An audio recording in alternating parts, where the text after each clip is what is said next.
Burada bir qəhrəman böyüyüb, Zaur İsmailzadə. O, sadə və təvazökar idi, lakin qəlbində vətənə böyük sevgi daşıyırdı. Onun bugün doğulub böyüdüyü evdə xatirələrinin izini izləyirik. Danışacaqlarımız yalnız bir gəncin deyil, bütöv bir millətin əbədi yaddaşlarında yaşayacaq bir hekayədir. Gəlin onun izində bir ömürlük xatirənin səsini eşidək.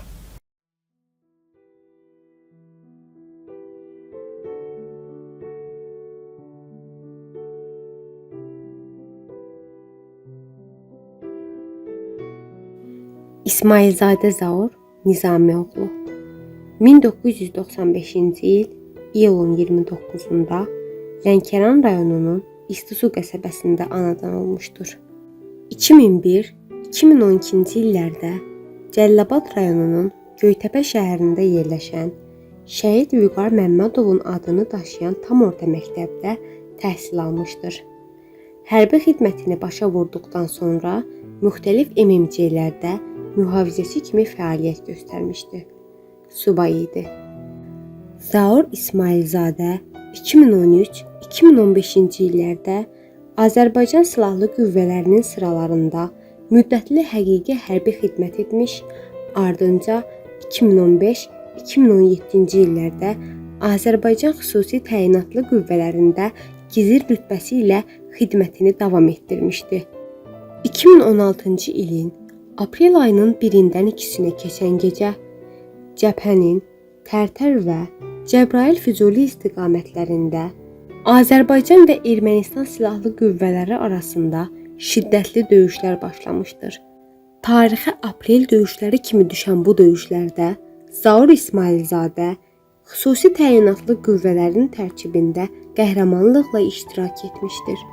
Cəbrayıl rayonunun Lələtəpə istiqamətində keçirilən hücum zamanı strateji əhəmiyyətə malik mövqelər, o cümlədən Lələtəpə zirvəsi Azərbaycan ordusu tərəfindən işğaldan azad edilmişdir.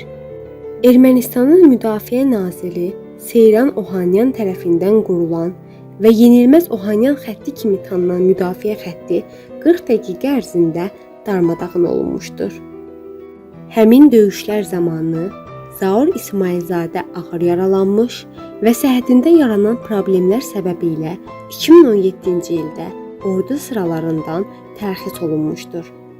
2020-ci il sentyabrın 27-sində Vətən müharibəsi başlayarkən ölkədə səfərbərlik elan edilmiş və Zaur İsmailzadə 29 sentyabrda könüllü olaraq yenidən ordu sıralarına qayıtmışdır.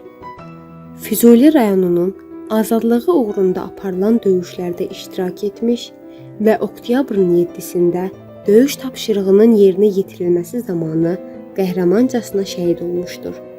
Zaur İsmailzadə Lənkəran rayonunda torpağa tapşırılmışdır.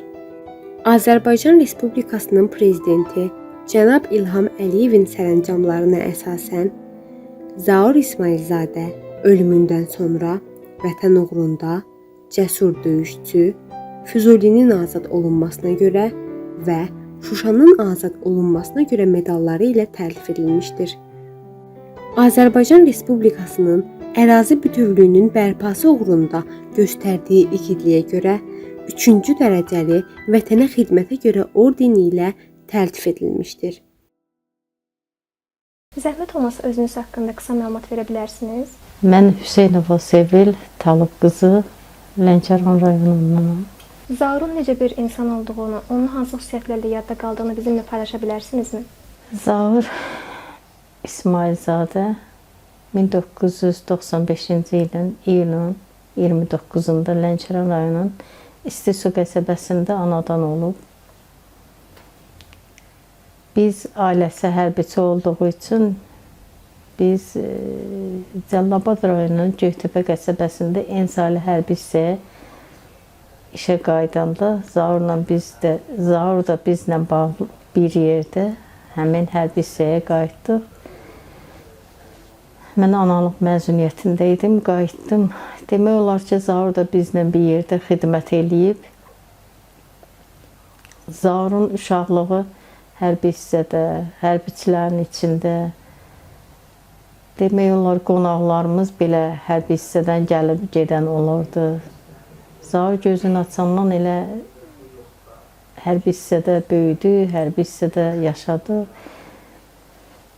Zaurun uşaqlığından belə vətənpərvərliyi hiss olunurdu ki, bu o qədər vətənpərvərdir. Arada mənlə işə gedirdi, işə özümlə aparırdım. O qədər ona maraqlı gəlirdi, hər bir texnika olsun, hər bir sursat olsun, uşaqlar hazırlıq eləyəndə o da görürdü onları. Çox maraqlı gəlirdi ona.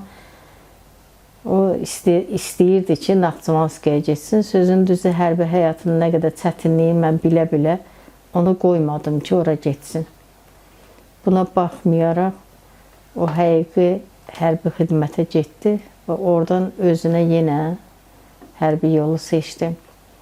Zaur uşaqlıqda orta məktəbə Göytəpədə Vüqar Mürsəlov adına, milli qəhrəman Vüqar Mürsəlov adına tam orta məktəbə gedib. Oranda yaxşı oxumuşdu, nümunəvi şagirdidir, müəllimlərini sevirdi. Müəllimlər də onu çox sevirdi. Zaur uşaqlıqda çox mərhəmətli, xeyirxah, kiməsə yaxşılıq eləməyi özünü böyük bir qəhrəmanlıq bilirdi və edirdi də bunu. Mübariz İbrahimov şəhid olanda gör nə qədər onun qəlbində ona qarşı sevgi vardı.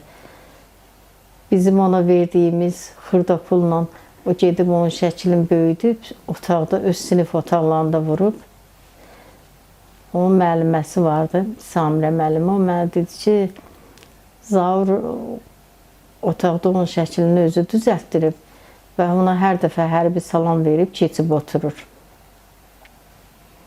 Bu, onun uşaqlığından qalan bir xatirə. Ümumiyyətlə, Zaur o qədər mərhəmətli, o qədər xeyirxah eləmə. Bir dəfə də onu dükana göndərmişəm. Bizdə hərbi hissədə bir yaşlı Sabir dayı vardı, Allah ona rəhmət eləsin. Sabir dayı qarpız alıb, gücü çatmırmış evə gətirməyə. Gedib alıb onu, gördüm gec gəldi, danladım o ki, niyə gec gəldin? Deyir, ana, Sabir baba qarpız almışdı, gücü çatmırdı onu aparmağa, getdim ona kömək elədim. Da bir söz demədim. Göytəpədə 2 dənə naməlum əsgər məzarlığı var. Həqiqətən də mən boynuma alıram ki, mən gedib oranı ziyarət eləməmişəm. Amma Zaur ona verilən məktəbin pulu ilə gedib o çiçəyi alırdı. Onların məzarına qoyurdu. Bayramlarda həmişə gedib onları yad eləyirdi. Həmişə gedib onları ziyarət eləyirdi. Mən özümə də maraqlı gəlirdi ki, mən vaxt tapıb getmirəm, ancaq bu uşaqdır bunu eləyir. Bir tərəfdən vaxta görə onu danlasam da, ancaq içimdə bir sevinclə sevinirdim ki, bura baxıb, bunun uşaqdır, ancaq içindəki mərhəmətə, içindəki sevgiyə bax ki, bilir ki, onlar naməlumdur, onları ziyarət eləyən azdır, bu da gedib onları ziyarət eləyir. O uşaq olanda mən onu Şəhidlər Xiyabanına gətirmişdim Bakıda. Orada bütün məzarları demək olar ki, gəzdi, ziyarət elədi. Onun yadında, yaddaşında Xocalıdan olan 5 yaşlı körpə qızın məzarı daha maraqlı gəldi ona, daha onun yadında qalan oldu. O böyüyəndən sonra da mən onu aparmadım, özü gedib ziyarət eləyirdi. İnanın ki, hər dəfə onun məzarı üstə hədiyyə alıb qoyurmuş Uşaqlar Bayramında. Novruz bayramında kukla alıb qoyurmuş. Yeni ildə padarkalardan alıb qoyurmuş ki, sən güya ki, bunlar sənə qismət olmayıb, heç olmasa mən bunu eləyim. Bir dəfə də məzarı üstə kukla qoyub, sonra gedəndə görüb ki, yoxdur orada. Elə bilib ki, kimsə götürüb də onu ki, yazıb ki, status paylaşmışdı ki, onu da ona çox görməyin. Kim götürüb gətirsin, qoysun ona məzarı üstə.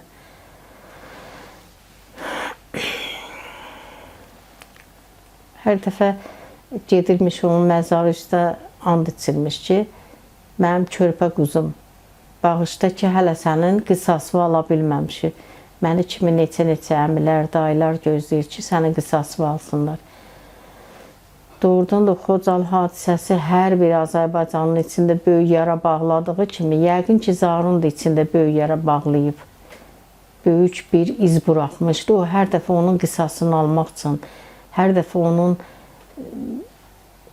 necə deyim, alovlanırdı ki, onu haçan belə bir müharibə olar ki, mən gedib onların qisasını alaram. Zaurdan çox danışa bilərəm. Bəzən olur ki, həqiqətən də nitqim quruyur. Bəzən olur, yadımdan çıxır. Zaur sərhəd qoşunlarında xidmət elədi. Balakən Zaqatala zonasında sərhəd qoşunlarında xidmət elədi. Xidmətin başa vurub gələndən sonra o evdə heç bir ay qalmadı. Müddətdən artıq hərbi qulluqçu kimi Müdafiə Nazirliyində işə qəbul oldu. Ağcabəddə işləyirdi. Ön cəbhədə idi. Yəni, mən eləyə bilərdik onu arxa cəbhədə, amma istəmirdi ki, istəyirdi ki, ön cəbhədə olsun. Orada da xidmət etdi. Nümunəvi xidməti oldu. Aprel döyüşlərində də iştirak eləmişdi. Orta məktəbdə deyirəm, oxuyanda hamının içində ali təhsil almaq, sevib sevilmək. Amma o məzununda yazıb ki, mən bir gün mənsiz yığışarsınız, mənim şəhidliklə təmizlənmiş ruhum sizin yanınızda olacaq. Deyirəm, doğrudan da onun içində nə qədər ağrı acı varmış, mən bunu bilmədim. Məzununda yazıb ki, komando Zaur, şəhid Zaur. İnan Allah, onun içi nə qədər dərdlə, sərlə doluymuş, mən bunu həqiqətən də bilmədim. İçində vətən sevgisi, vətən ağrısı nə qədər onu incidirmiş, mən bunları həqiqətən də bilməmişim. Bəzən olurdu ki, Zaurla söhbət eləyəndə deyirdi ki, mən ermənini elə işgəncə ilə öldürərəm. Mən deyirdim ki, Zaur, yox, mən elə, yəni o işgəncə verməyə mənim ürəyim gəlməz də, sadəcə olaraq elə bir dənə öldürərəm, qutarsın getsin. Deyirdi, yox, mən onlara o qədər işgəncə verərəm, Xocalının qisasını almaqdan ötürü. Arada mən acılayırdım ki, yox, insan insana bu cür zülmü eləməz. Onlar doğrudan da ermənidir ki, bunu eləyib. Sən axı onlar kimi deyirsən. Deyirdi, yox, ana deyir, o körpə qız həmişə mənim gözümün önündədir. Bilmirəm, özüm üçün yaratmışam da onu. Mən fikirləşəndə ki, onun o cür əzabla ölməyin, o cür əzabla onu qaçmağın belə fikirləşəndə, mən deyir, çox ürəyim ağrıyır ki, onlar nələr çəkiblər. Həqiqətən də deyirəm, Azərbaycanın gör necə mərd oğulları, necə vətənpərvər oğulları var. Elə qızları da var, vətənpərvər, mərd, qızları da var. Mən özüm 1-ci Qarabağ müharibəsində də iştirak eləmişəm. Mən kimi neçə qadınlar var idi da, yəni biz o vaxtı yaralı əsgərlərə köməyimiz ona çatırdı, yaralı əsgərlərə kömək eləyirdi. Hər cür onların həyatda qalması üçün əlimizdən gələni eləyirdik də. Bəzən olurdu, gücümüz çatmayanlar da olurdu. Elə yaralar olurdu, onlara məlhəm ola bilmirdi. Mən deyərdim ki, Azərbaycan torpaqlarının azad olunması uğrunda hər bir gənc öz vətənini sevməyin, vətəninə necə bağlı olduğun, düşməndən necə qisas almağının elə bil ki, meydanda göstərdi ki, mən necə vətənimi sevirəm və necə düşmənimə zərbələr vurdum və necə qisasımı aldım. Allahdan istəyirəm ki, bütün şəhidlərimizin ruhu şad olsun, məkanları cənnət olsun. Allah bundan sonra elimizə, obamıza belə ağrılı, acılı günlər göstərməsin. Bir də istəyərdim ki, hər bir gənc, hər bir insanın borcudur ki, şəhid anasına, mən onu özüm üçün demirəm, inanın ki, hər bir ana qucağında böyüdür o uşağı, çiynində böyüdü. Gücü çatmayanda, qolu ağrıyanda belində daşıyır. Siz təsəvvür eləyin, indi anaların əksəriyyəti yaşlıdır. Amma buna baxmayaraq oğlu adı çəkilir deyə, oğlunun adı çəkilir deyə o baxmır, Cəbrayıla da gedir, Zəngilana da gedir, Laçına da gedir. Bir yaxınlarda bir ana çox yaxşıdır. Təsəvvür elə, onun yeriyə beləcəyi halı yox idi, amma yenə də getdi. Mən onu görəndə mənim ürəyim həqiqətən də ağrıdı. Ağrıyırdı, amma biraz da daha çox ağrıdı ki, buna bax, indi o ananın evdə oturan vaxtıdır, amma yenə evladına görə düşüb ki, mənim evladımı tanısınlar, mənim evladımın adı çəkilsin.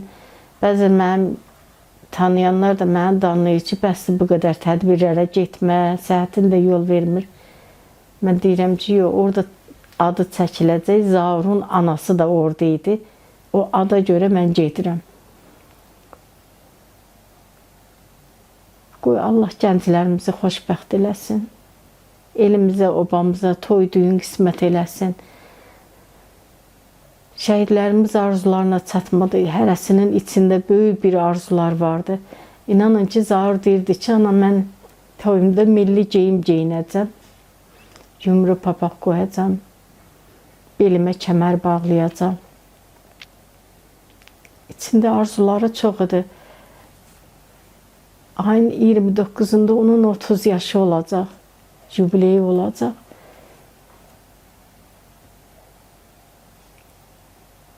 O arzusuna çatmadı, amma qoy Azərbaycan xalqının gənc evlatları öz arzularına çatsın. Körpələri xoşbəxt böyüsün. Salam, zəhmət olmasa özünüzü qısa şəkildə təqdim edə bilərsiniz. Mən Əmrayev Vüqar Xudaverdoğlu 1988-ci il 44 gün müharibənin iştirakçısı. Özüm 2 dəfə yaralanmışam. İsmailzadə Zaurun döyüş yoldaşı. Vüqar bəy, xidmət müddətində bircə olduğunuz, lakin hələ də unutmadığınız bir xatirəni bizimlə bölüşə bilərsinizmi? Mən İsmailzadən Zauru Füzulidə tanış olduq. Birinci tanımırdıq da tanış olduq. Tanış olandan sonra da döyüşə yollandıq bir yerdə. Özü də aprel qazisi idi. Aprel döyüşlərində iştirak eləmişdi. Bizim elə döyüşən olanlar yəni ki, həmişə deyirdi ki, buradan getməyə bilirdi də, hər bir şey də bilirdi. Axırda oktyabrın 6-sı Füzuli istiqamətdə gedirik, postları al-ala. Yol, elə bir yol gedir, asfalt bir yoldur da. Biz də o yolun qırağından gedirik. Bir də erməni çıxdı qabağımıza, ağ bayraq qaldıraraq. Sonra qaçdı, getdi, girdi başqa bir istiqamətə. Biz də bunun dalıyacağıq, istiqamətimiz dəyişib, düşdük oradan mühasirəyə. Xeyla mühasirədə Zaur İsmailzadə Zaur, mən, bir neçə döyüş yoldaşlarımız orada başladıq düşmənlə üzbəüz vuruşmağa. Artıq onlar elə bilirlər ki, biz çoxuq. Biz amma az qalmışdıq, az idik orada. Bir neçəsi düşmən qaçdı o yüzə, bir neçəsi o tərəfə başladılar minəmiyyət yağdırmağa. İsmailzadə Zaur yaralandı. Hətta yaralı da istəyirdi ki, dursun onlarla vuruşsun ki, biz Zauru çıxartdıq. Hələ şəhid olmamışdıq. Həmişə deyirdi ki, anam tək qalsın. Təkdir bəs, anam üçün narahatam çox. Biz onunla tanış olanlar deyirdi ki, mən şəhid olacam. O hətta bilirdi ki, şəhid olacaq. Bütün döyüş yoldaşlarına deyirdi ki, mən şəhid olacam da. Allah bütün şəhidlərimizi rəhmət eləsin. Orada bir aprel qazisimiz də var idi, Salaqlı Elgiz Akiboğlu, Beyləqan şəhəri. Qatım gəlmişdi döyüşə, hətta Zaurla keçmiş aprel döyüşlərində bir yerdə iştirak eləmişdi. Elə orada təzə tanışılmışdılar. Tanış yəni ki, görmüşdülər bir-birlərini. Elə bir yerdə də şəhid oldular. İlqar bəy, bu gün Zauru necə xatırlayırsınız? Onu hansı sözlərlə təsvir edərsiniz? Zaur həmişə düzdür, aprel döyüş görmüşdü, iştirak eləmişdi və hətta yaralanmışdı. Korbağıstandan üzr istəyirəm. Əməliyyat ola-ola o gəlib döyüşlərə 44 gündə qatılmışdı. Həmişə onu bir zabit kimi, bildiniz necə, böyük komandalarımız rastlaşırdıq. Məsəl üçün bizim dəyərli Mayıs Baxıdarov generalımız, yəni ki, bizim içimizdə kimsə rəhbər kimi seçirdilər də, bildiniz, Zauru seçmişdilər bizdə də, rəhbər kimi bizə. Biz də, çünki o döyüşlərdə iştirak eləmişdi. Həmişə deyirdik ki, mən düz aprel döyüşlərini görüb, düz 92-də də bizdə vuruşuq olublar, yəni ki, o vaxt vuruşuqlar da demək istəyirəm. Mən deyir, aprel döyüşlərində gördüm, deyir, onları ki, silahı necə atıb qaçırdılar. Nə olanı deyir, qorx, yəni ki, bilirdim ki, yəni ki, bizə nə, yəni, onun yanında olmaq bir qürur idi bizim üçün. O cür bir dəyərli qardaşımız idi. Biz də ona qulaq asırdıq həmişə, həmişə deyirdi. Biz hətta bilməmişik yaralıdır o. Aprel döyüşlərində yaralanıb da o. Həmişə bizə qürur verici, yəni, nə tər deyim, bir sözünə ki, Allah bütün şəhidlərimizi rəhmət eləsin. Onda o nifrət, o düşmənə qarşı, mən hələ də bilirsiniz, mənə sual verdiniz, xatırlamaq, yəni ki, onu xatırlamaq, onun çox ağırdı bizim üçün. Düzdür, anasını çox istəyirdi, anasını deyirdi, tək qaldı, deyirdi, biz bugünkü günü onun qardaşları var, bütün bu Azərbaycan xalqı, düzdür, anamız tək deyil, amma Zaur öz anasını çox istəyir, həddən çox. Ondan nəfəs alırdı, elə bir. Düzdür, hərbiçi olub anası da, bilirsiniz, yəqin ki, deyirlər də sizə hərbiçi olub. Sizi biraz yaxından tanıyaq, zəhmət olmasa özünüzü təqdim edə bilərsinizmi? Mən Səfərzadə Elxan Elçinoğlu 1992-ci ildə oktyabrın 5-də Astalı rayonu Rüdəşana kəndində doğulmuşam. 2020-ci ildə sentyabr aylarında könüllü olaraq müharibəyə qatılmışam. Füzuli, Şuşa, Xocavənd, Hadrut istiqamətlərində döyüşmüşük. Allah şəhidlərimizə rəhmət eləsin, qazilərimizə şəfa versin. Zaur, Allah Zauru anasına səbir versin. Zaur çox qeyrətli bir qardaş idi, yaxşı qardaş idi. Zaurdan o qədər söz demək olar ki, nə bilim, biraz çətindir bizə danışmaq açıq. Zaurla ilk dəfə Füzulidə, Beyləqanda forma verirdilər bizə. İlk dəfə Zaurla orada tanış olmuşuq. Necə seçilirdi? Biz hamımız hərbi forma bilirsiniz, Müdafiə Nazirinin eyni olurdu hamımızın. Zaurda biraz fərqli idi. Xüsusi təyinat forması idi. Zaur özü hərbiçi olub, aprel döyüşlərinin qazisidir, iştirak edirdi. Həmən vaxtda fərqli idi deyə gözə tez çarpırdı Zaur. Özü hərəkətli idi, ruhlandırırdı, böyle ki, yaxşı olacaq, qorxmayın, çəkinməyin heç nədən. Belə bir tələsirdi. Bir yerdə qalmadı, tələsirdi. Elxan bəy, döyüş müddətində Zaurun xarakterində, onun vətənə sevgisinin hansı davranışlarında hiss etmişsiniz? Bayaq dediyim kimi, forma verilən yerdə elə Zaurun şücaəti, ruhlandırma bölüyü tələsirdi. Yəni, hamıdan fərqli idi. Ürəkləndir də uşaqlar, belə deyək. Yəni, Zaur şəhid olmasaydı da, yəni o əhval-ruhiyyə nətər idi, milləti necə çəkirdi, yığırdı bir yerə, yenə də elə bizim nəzərimizdə, yaddaşımızda qalacaqdı. Zaur İsmailzadə, səssizliyində güc, susqunluğunda bir vətən sevgisi ilə yaşayan igid. O, bu torpağın gələcəyi üçün ən qiymətli varlığını, həyatını, gələcəyini fəda etdi. Biz bugün onun qəhrəmanlığını bir daha yad edir, onun ruhunun daim bizim olacağını hiss edirik. Hər kəlməsində bir ömrə bərabər xatirələr gizlənən bu buraxılışı sizlərə təqdim etmək bizim üçün həm borc, həm də şərəfdir. Növbəti buraxılışlarda başqa bir qəhrəmanın izi ilə sizə qonaq olacağıq. Sağ olun, salamat qalın. Şəhidlər ölməz, vətən bölünməz.